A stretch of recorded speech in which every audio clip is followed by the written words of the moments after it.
ইউসুফ আলাইহিস সালাম বলেছিল না যে আমি বিশ্বস্ত, আমাকে দায়িত্ব দেন। আমি বলতে চাই আমি বিশ্বস্ত, আমাকে দায়িত্ব দেন। আমাকে 5 বছর সময় দেন, পুরো দেশের শিক্ষা সিস্টেম চেঞ্জ করে দেবো ইনশাআল্লাহ। প্রথম কাজ করতে হবে, সমস্ত দুর্নীতি বন্ধ করে ফেলতে হবে। 1 নাম্বার, যত কালো টাকা সব সাদা করে ফেলতে হবে, এবং যারা কালো টাকার সাথে সম্পৃক্ত সবগুলোকে ধরবেন, ভিতরে ঢুকাই ফেলবেন। একদম ওমরের শাসন, একদম ওমরের শাসন কায়েম করে ফেলতে হবে। আমরা সে জায়গায় যেতে চাচ্ছি না, আমরা বলছি আপনারাই সেই কাজ করেন। আমরা উদাত্ত আহ্বান জানাচ্ছি, যেই থাকুক উপরে। আমরা দোয়া করতে সমস্যা আছে? আমরা সে জায়গায় জোর করে যেতে চাচ্ছি না, অন্তত আমার এই ইচ্ছা নাই। আর আমি কোনো পলিটিক্যাল দলের মানুষও না, জীবনে করিও নাই, করার ইচ্ছাও নাই। আমি আমার অনুরোধ, আমার আক্ষেপ, আমার আবদার হচ্ছে সমস্ত দুর্নীতিবাজদেরকে ধরবেন আর সাইজ করবেন। উমর রাদিয়াল্লাহু তাআলা আনহুর মতো সে যদি দাড়িওয়ালাও হয়, টুপিওয়ালা হয়, পাগড়িওয়ালা হয়, জুব্বাওয়ালা হয়, ইমাম হয়, তবু তাকেও ধরবেন, কোনো সমস্যা নেই। কালো টাকাকে সাদা করে ফেলবেন, দেখবেন এমনি বাইতুল মালের সম্পদ বেড়ে গেছে আলহামদুলিল্লাহ। দ্বিতীয় কাজ, যাকাত ভিত্তিক অর্থনৈতিক সিস্টেম চালু করা। বাংলাদেশে এমন প্রচুর মানুষ আছে যাদের একজনের যাকাতের টাকা দিয়ে একটা গ্রামের মানুষকে খাওয়ানো যাবে ইনশাআল্লাহ। এরা যাকাত দেয় না, এরা ট্যাক্সও দেয় না, সরকারকে করও দেয় না, যাকাতও দেয় না।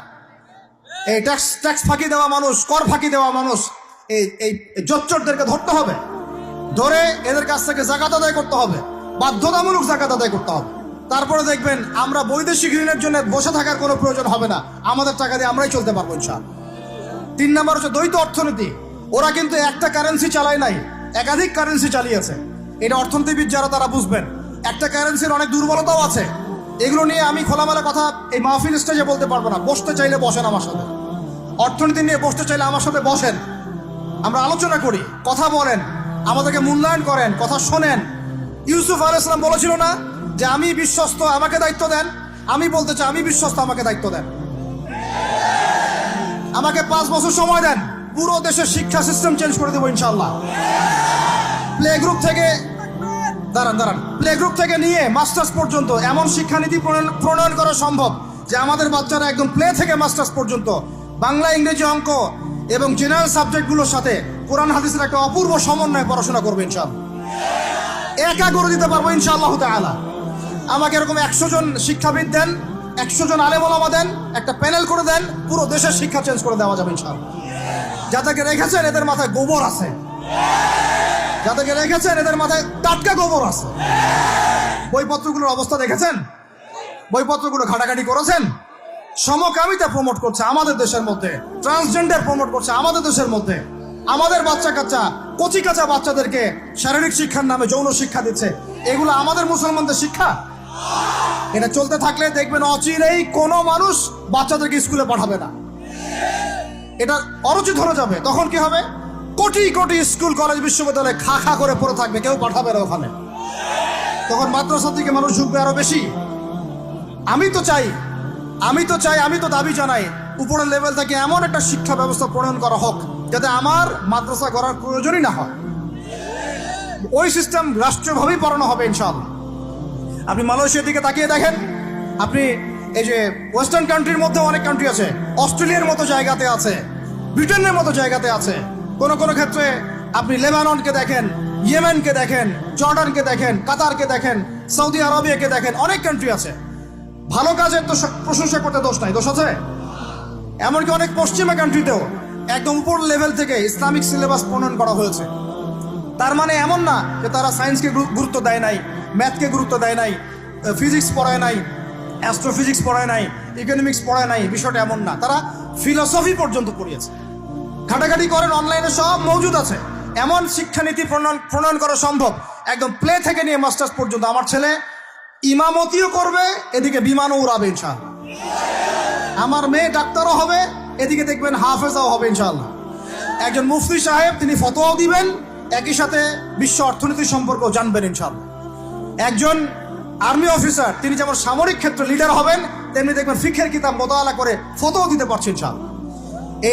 এই যুগটা এটা কোনো মানে স্বপ্নের যুগ নয়, এই যুগটা ছিল এক সময়। বেশি দিন দূরে যেতে হবে না, আপনি 200, 300, 400 বছর পিছনে যান, দেখবেন মুসলমানরা এমন সোনালী যুগ পার করে আসছে।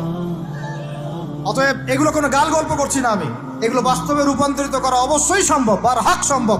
যদি এরকম কিছু মানুষের মধ্যে উদ্দীপনা থাকে, একটা সৎ সাহস থাকে, আমাদের উপর থেকে যদি একটা সহযোগিতা আসে এবং আমাদের মতো যারা ইয়াং তাদেরকে যদি মূল্যায়ন করা হয়, ইনশাল্লাহ দেখবেন বাংলার জমিন পরিবর্তন হয়ে গেছে।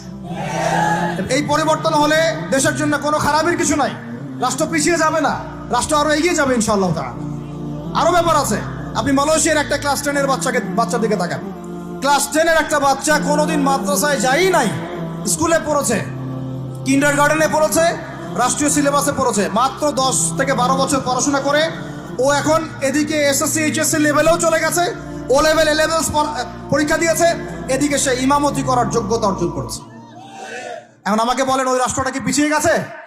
অতএব এই শিক্ষার দিকে অনেক মনোযোগী হতে হবে আমাদের সবাইকে, আল্লাহ পাক তৌফিক দান করেন। আমরা যদি এখন এগুলোর বিরুদ্ধে গঠনমূলক কথা না বলি, গঠনমূলক প্রতিবাদ না করি এবং আমাদের রাষ্ট্রপ্রধানদেরকে না বোঝাই, তাহলে অনেক দেরি হয়ে যাবে। আজকে থেকে 20 বছর আগে ইহুদি খ্রিস্টানরা পরিকল্পনা করেছিল এই টিকটক প্রজন্ম গড়ে তোলার জন্য, তারা আজকে সফল হয়েছে। এখন আমরা যদি এখন চুপ করে থাকি, আগামী 20 বছর পর আপনি দেখবেন আরেকটা প্রজন্ম আসছে, এরা মানুষকে সালাম পর্যন্ত দিবে না। দেখে নিয়ে না, 20 বছর লাগবে না, 5টা বছর যাক, তারপর দেখেন কি হয়। আল্লাহ, এরা কি এখন বাসায় ঢুকে বাবা মাকে সালাম দেয়? কারণ কোন প্রতিষ্ঠান ওকে সালাম দেওয়া শিখায় নাই, স্কুলে না কলেজে না কোথাও সে সালাম দেওয়া শিখছে না। আসসালামু আলাইকুম ওয়া রাহমাতুল্লাহি ওয়া বারাকাতুহু বিশুদ্ধ করে বলতে পারছেন, বিশুদ্ধ করে বলতে হবে না? অর্থ আছে না, এর একটা তাজবির আছে না? এগুলো তো আমরা গুরুত্ব দিচ্ছি না। এমন প্রজন্ম গড়ে উঠেছে অলরেডি যারা এখন পিতা মাতাকে সালাম দেয় না, পিতার সাথে ঝগড়া করে, মায়ের সাথে মায়ের গায়ে হাত তুলে, মায়ের গায়ে হাত তুলে, সম্পত্তির জন্য মাকে হত্যা করে, সম্পত্তির জন্য বাবার গায়ে হাত তোলে। ওইদিক থেকে মাস্টার ডিগ্রি পাস করে আসে ব্রিটেন থেকে, অক্সফোর্ড থেকে, কেমব্রিজ থেকে আইসা এদিকে প্রফেসর হয়েছে বিভিন্ন বিশ্ববিদ্যালয়ের, বাবা পড়ে আছে বৃদ্ধাশ্রমে। কতগুলো এক্সাম্পল নেবেন। এগুলো আমি কি গাল গল্প করছি? আমি কোনো গাল গল্প করতে এখানে আসি নাই, এগুলো বাস্তবতা। যদি বাহিরের চোখ দিয়ে আপনি দেখেন মনে হবে অর্থনীতি অনেক ভালো, ভিতরের চোখ দিয়ে দেখেন অর্থনীতি সুদ দিয়ে ভর্তি হয়ে গেছে।